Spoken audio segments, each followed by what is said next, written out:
You will never believe how a 3-minute audio clip turned a courtroom lie into a mother's redemption. She was just a mother, just another Black woman doing her best, and yet somehow she ended up in a jail cell, accused of perjury.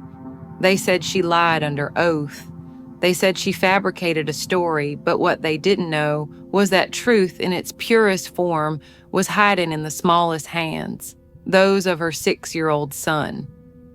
Before I take you into the story, let me pause for a moment. How are you doing, truly? How's your health these days? Are your knees still holding up when the rain comes? How are your children, your grandkids? I know life moves fast after 50. We start to see things clearer. We value truth more, peace more, love more. That's why I'm telling you this, because this story isn't just about justice. It's about what a mother will risk to protect her child, even if it costs her everything. Lorraine Mayfield was 42 and tired in that way only mothers understand. She lived on the outskirts of Macon, Georgia, worked 2 jobs, cleaning houses by day and waiting tables by night. She didn't complain.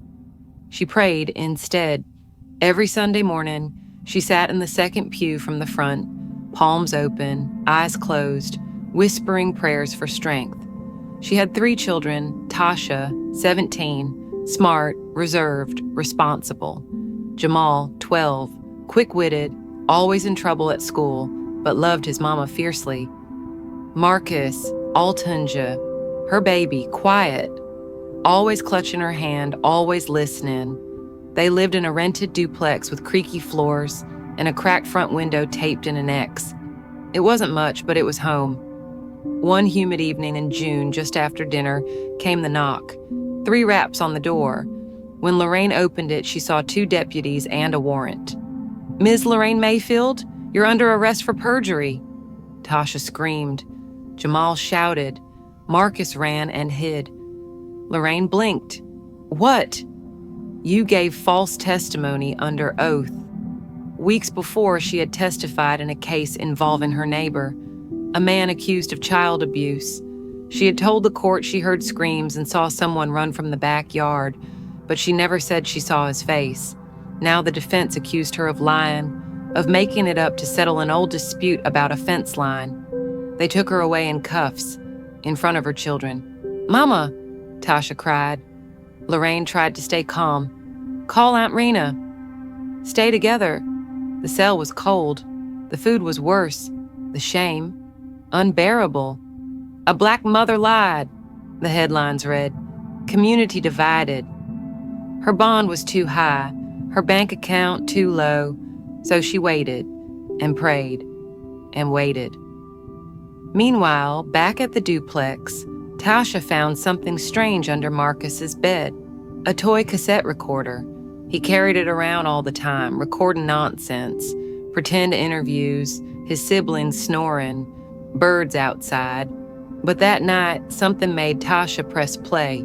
Click, a short crackle, then a voice and another, and something that made her freeze. Could this little toy be the proof they needed?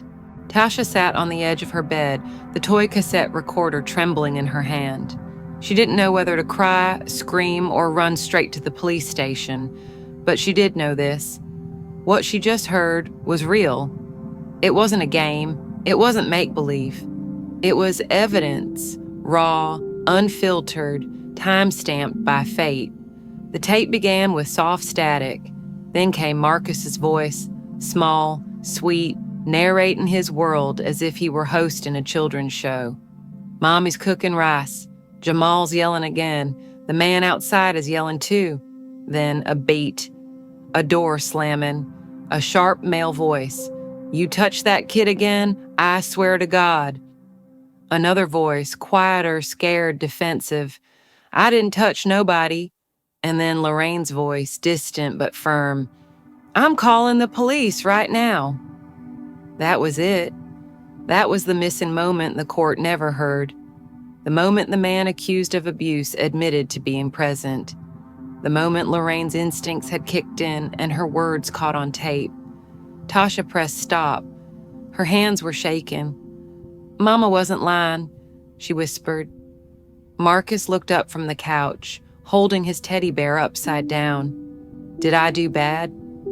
She dropped to her knees and hugged him hard. "No, baby, you might have just saved her." Tasha didn't waste time. She called Aunt Rena, who drove them to the public defender's office the next morning. The woman at the front desk blinked when she saw the recorder.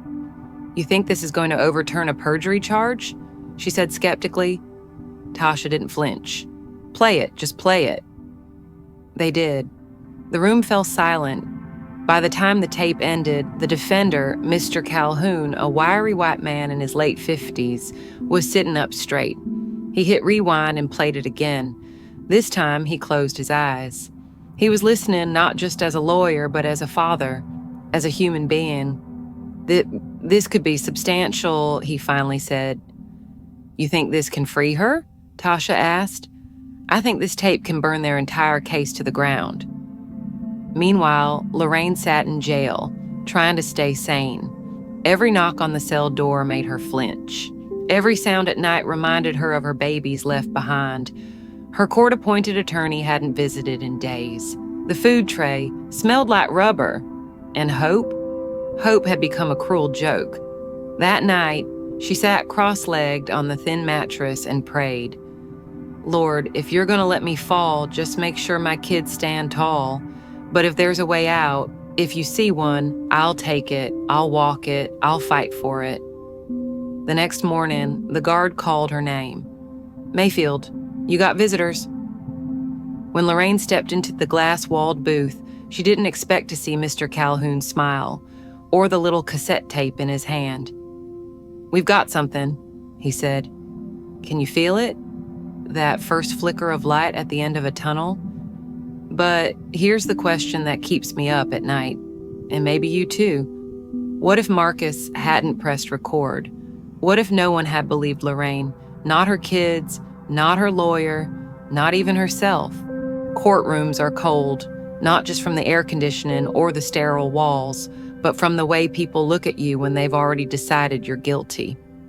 Lorraine sat next to Mr. Calhoun at the defense table, her hands folded tightly in her lap. Her wrists still bore faint marks from the cuffs. She hadn't seen her kids in days, but now she was here, not to plead for mercy, but to stand up for truth. Tasha sat 3 rows back, holding Marcus in her lap. He wore his Sunday shirt buttoned all the way up and clutched his recorder like a sacred object. The judge, a stern black woman named Judge Denise Holloway, eyed the courtroom as she took her seat. "Mr. Calhoun, you filed a motion to dismiss based on new evidence?" she asked. "Yes, Your Honor," he replied, standing. "We have a recording from the night in question. We believe it fully supports Ms. Mayfield's prior testimony and, in fact, proves her innocence." The prosecution scoffed. "A toy recording? Seriously?" But Judge Holloway raised her hand. "Let's hear it." Mr. Calhoun walked to the bench, placed the recorder down, and pressed play. Silence, then static. Then the voices. Marcus narrating his world. Then the anger, the shouting, the fear. And finally, Lorraine's voice. "I'm calling the police right now." When the tape ended, you could hear the courtroom breathe. For the first time, no one moved. No one whispered. Even the bailiff looked stunned. Judge Holloway folded her hands, leaned forward slightly, and said, "That sounds to me like corroboration, not fabrication." The prosecutor shifted in his seat. Mr. Calhoun stood calmly. "Your Honor, the state's entire case was built on the assumption that Ms. Mayfield lied, that she had motive to frame her neighbor. But this tape shows she was reacting to a real threat. She wasn't inventing a story, she was living in it." Lorraine didn't cry. Not yet. She sat tall, still, steady. Her face was calm, but her heart was thunder. Because in that moment, she realized something. She wasn't just defending herself. She was defending every black mother who ever spoke up and was told to hush, whoever saw something wrong and was called a liar, whoever stood in front of authority and was judged guilty before opening her mouth. The judge dismissed the charges within the hour. Lorraine was free. Tasha burst into tears in the hallway. Marcus asked if he could get ice cream. Lorraine hugged them both so tight her arms trembled. But when a reporter outside the courthouse asked her, "How does it feel to have your name cleared?"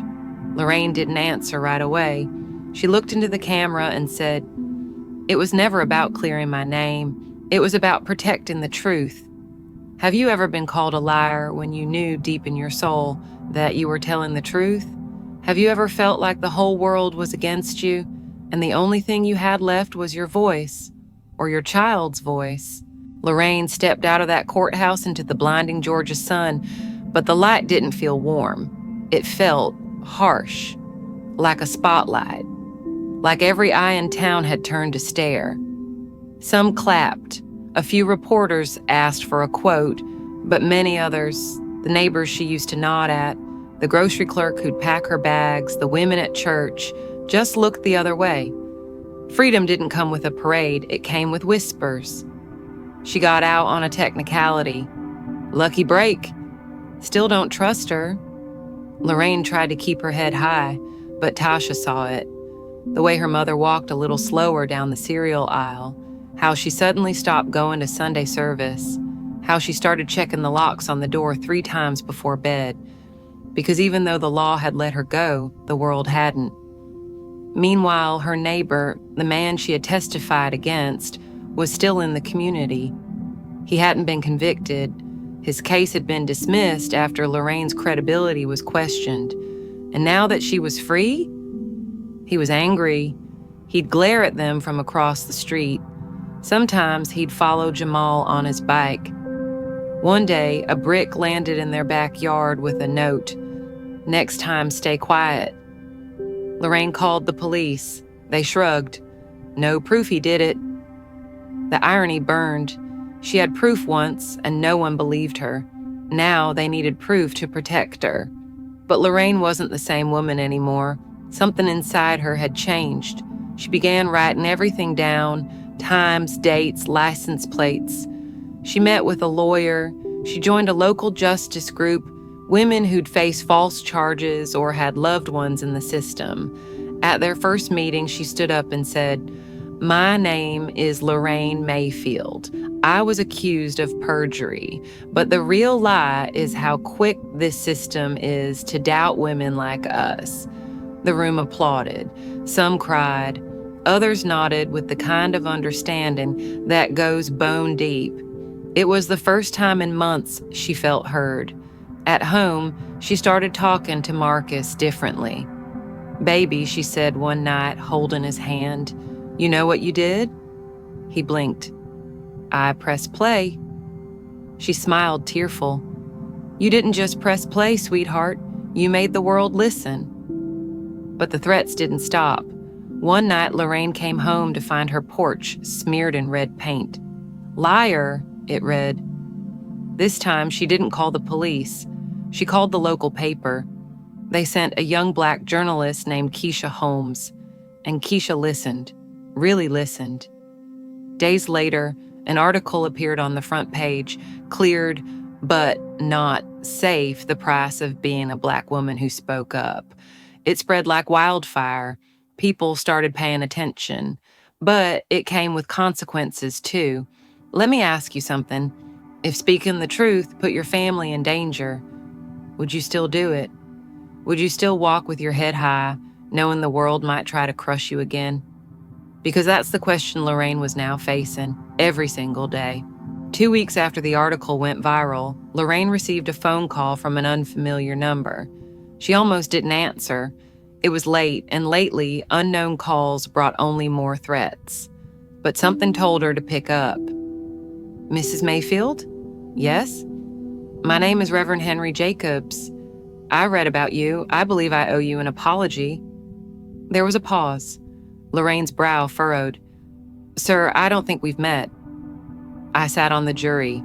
The original case. The child abuse case where your testimony was questioned." Her breath caught in her chest. "I was one of the people who doubted you," he said, voice quiet. "But I've listened to that tape more than once now. I was wrong. Silence. Lorraine didn't know what to say. But I want to make it right. I have a platform. I lead a large congregation. I want people to hear your story from the pulpit. The next Sunday, Lorraine stood before a crowd of nearly 200 at Trinity Baptist Church. It wasn't her church, but it was the first place in months where she felt safe to breathe. Reverend Jacobs introduced her simply, "This is a mother, a neighbor, a woman who told the truth." As Lorraine spoke, the crowd leaned in. She didn't sugarcoat anything. She talked about the arrest, the shame, the fear. She spoke of Marcus's recorder, of Jamal's anger, of Tasha's strength. She spoke of faith, bruised but unbroken. When she finished, no one clapped right away. Instead, a woman in the back stood up and said, "My sister went through the same thing." Then another stood, "So did my niece." And then came applause, not polite, but powerful, full of knowing. From that day forward, Lorraine became something she never asked to be, a voice. She was invited to speak at universities, community centers, even legal conferences. She was cautious at first. She hadn't forgotten the stairs, the brick, the paint, but she also knew staying silent wouldn't protect anyone.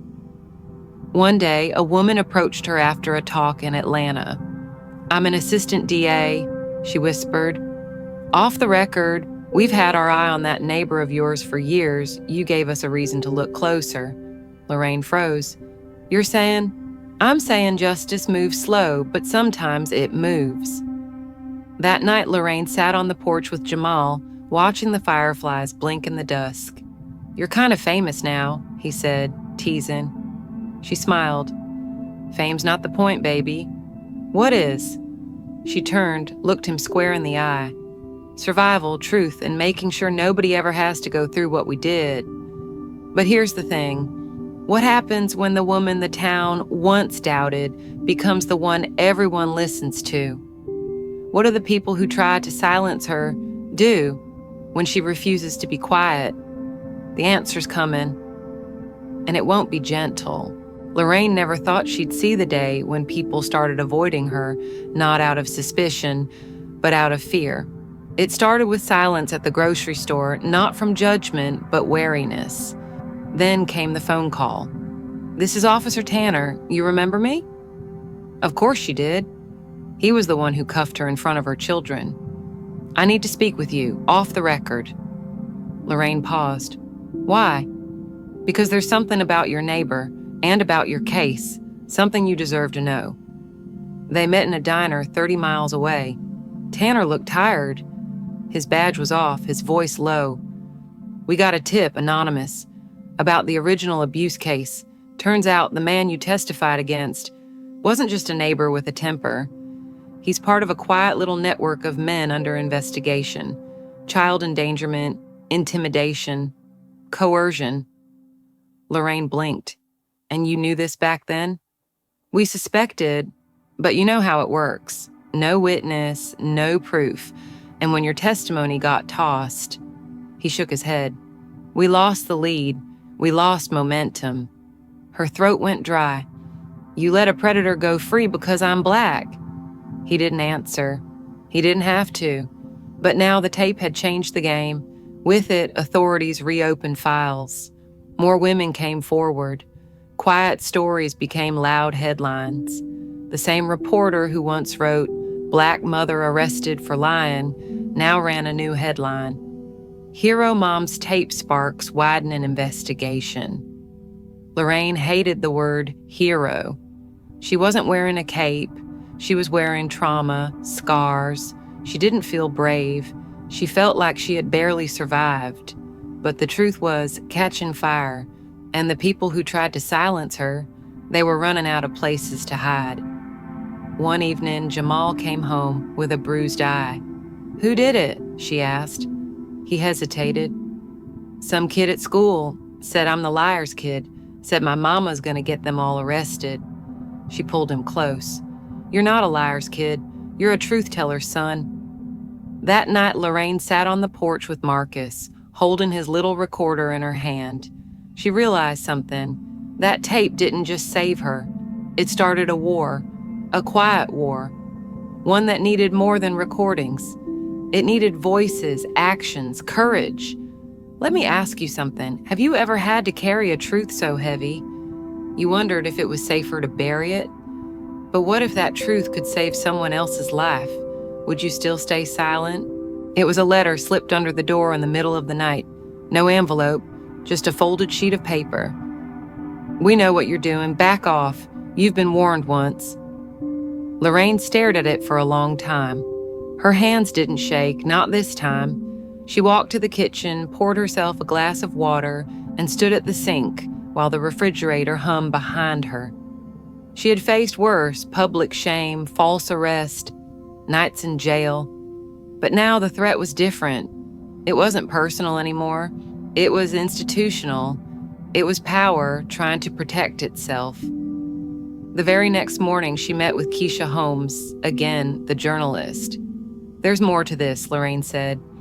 "I don't know how deep it goes, but it's bigger than that man across the street. This town protects its own. You know that."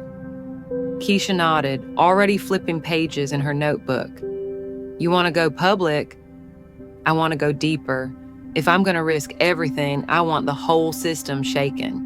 They began gathering court records, statements from other women, interviews, threats, silence, all documented. One woman, a former teacher, said she'd reported suspicious behavior from the same neighbor 3 years ago and was reassigned within weeks. Another had gone to the sheriff's office. Nothing happened. A pattern emerged, a web, and Lorraine, she was becoming the center. Meanwhile, back at home, the pressure mounted. Marcus began having nightmares again. Jamal was suspended for fighting. Tasha started sleeping with her phone clutched in her hand, just in case.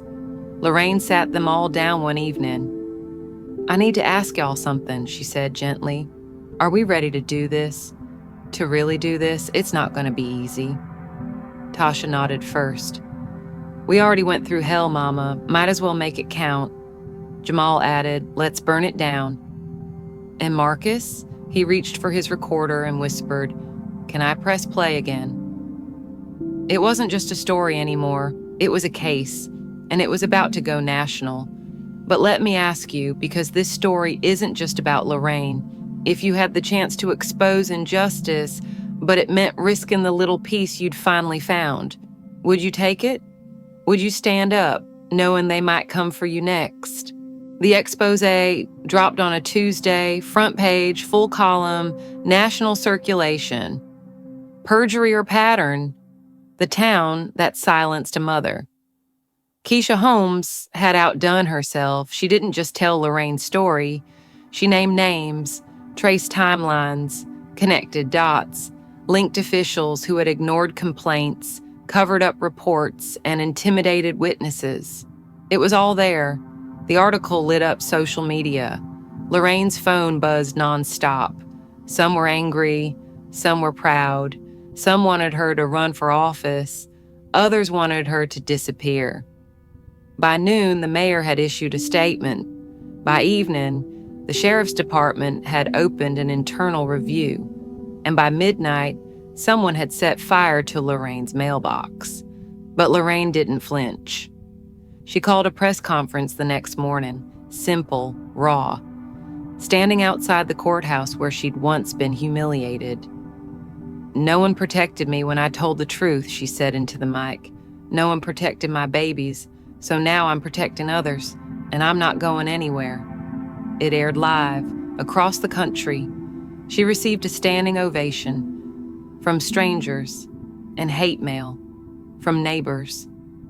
That night, her living room window shattered, a rock, wrapped in a note, "Enough." But Lorraine wasn't alone anymore. 2 former jurors from her perjury trial spoke out, publicly regretting their decision. A state senator called for a broader investigation into local prosecutorial conduct, and then came the subpoena. Lorraine was being called to testify, not as a defendant, but as a key witness in a federal case against the very system that once tried to bury her. But testify meant something more than showing up. It meant opening the wound again, recounting everything, reliving the arrest, the shame, the fear in her children's eyes. She stayed up that night, pacing, hands cold, heart heavy. Tasha found her near the window. "You okay?" "I'm tired, baby. I'm scared." Tasha wrapped her arms around her. "Then be scared, but do it anyway. That's what brave people do." Lorraine walked into the courthouse 2 days later, not in handcuffs this time, but holding her head higher than ever.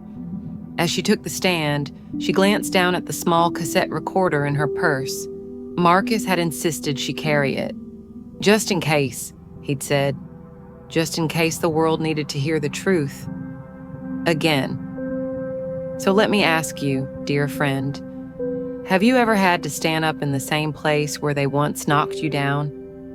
And if you had the chance to speak, not just for yourself, but for everyone they tried to silence, what would you say? The courtroom was larger now, federal, stark, cameras outside, reporters scribbling, a line of citizens waiting to get a glimpse of the woman who, for months, refused to be silenced. Lorraine sat straight, palms resting lightly on the edge of the witness table. She wore a navy blue dress, simple pearls, and that old church quiet in her heart. Her voice might have trembled a year ago, not now. A federal attorney asked, "Mrs. Mayfield, can you walk us through what happened on the night of June 14th? And she did, in full detail, the shouting, the neighbor's voice, the panic, the phone call to the police, the moment she stepped into the courtroom the first time thinking justice would be served, the betrayal, and then the arrest. "Did you lie under oath, Mrs. Mayfield?" they asked. "No," she answered, looking straight at the judge, then at the jury. "I told the truth, and the system called me a liar." She recounted how Marcus's little toy tape recorder had held more truth than sworn testimony. How no one believed her until they heard a child's audio clip. How she'd lost work, peace, trust, but most of all, dignity. When asked how it affected her family, her voice caught. "My daughter sleeps with her phone in hand. My middle son walks with his head down. My youngest, he doesn't talk unless he's recording. He thinks that's the only time people listen." Silence in the courtroom, real silence, the kind that demands reflection. When cross-examined, the defense attorney tried to imply bitterness, vengeance, even ambition. "Are you doing this for attention, Mrs. Mayfield? For fame?" Lorraine smiled, tired. "If I wanted fame, I'd have sold the tape to a news channel. I'm here because I want the next woman like me to be believed before they get dragged in chains." The jury looked shaken. One member wiped a tear. The judge called for recess. As Lorraine stepped down from the stand, Keisha Holmes caught her eye from the gallery and gave a subtle nod.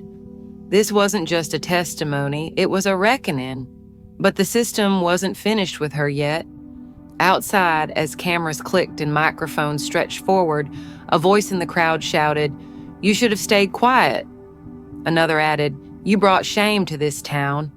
Lorraine didn't flinch. She held up the tape recorder in her hand, not to play it, just to show it, and said, "Shame doesn't come from truth. It comes from hiding it. And now I ask you, if your voice was the only thing that could stop injustice, would you use it? Even if it meant standing alone? Even if they still didn't want to listen?" The verdict in the federal case took days. During that time, Lorraine returned home, not to wait, but to live, to breathe, to be mother again, in the fullest sense. She made peach cobbler, she braided Tasha's hair, she took Jamal on walks, just the two of them, no phones, no threats, just real talk. She read bedtime stories to Marcus again, this time without the recorder. She began to reclaim the pieces of life stolen from her, and then came the call. Charges were filed, not against Lorraine, but against the neighbor, the officer who ignored her complaint, the prosecutor who discredited her without evidence. even 2 school officials who covered up other allegations. The house that tried to bury her was cracking wide open. Lorraine stood again before reporters, but this time with no pain in her posture. "I didn't want to be a symbol," she said. "I wanted to be heard. But if my voice has to echo for others to speak, then let it echo loud." People clapped. Some cried, some whispered, "Thank you." But most just listened, and for Lorraine, that was enough. Weeks later, she returned to the old courtroom, the very place she once stood accused. She was invited to speak to a new class of public defenders. She brought Marcus. When she finished, she let him step up to the podium. He held his recorder. "This saved my mommy," he said simply. Then he looked at the room and asked, "Who's going to save the next one?" Let me ask you now, how many truths have we ignored because of who spoke them? How many women, especially Black mothers, have we failed to protect because their pain made us uncomfortable? Because this story, Lorraine's story, isn't a movie. It isn't distant. It could be your sister, your mother, you. So if you felt anything reading this, if you've ever been doubted, dismissed, or disrespected, speak up, comment below, share this with someone who needs it. Subscribe to this space, because at Black Women, we tell the stories no one else dares to tell. And remember, one voice, one tape, one mother, that's all it took to change everything.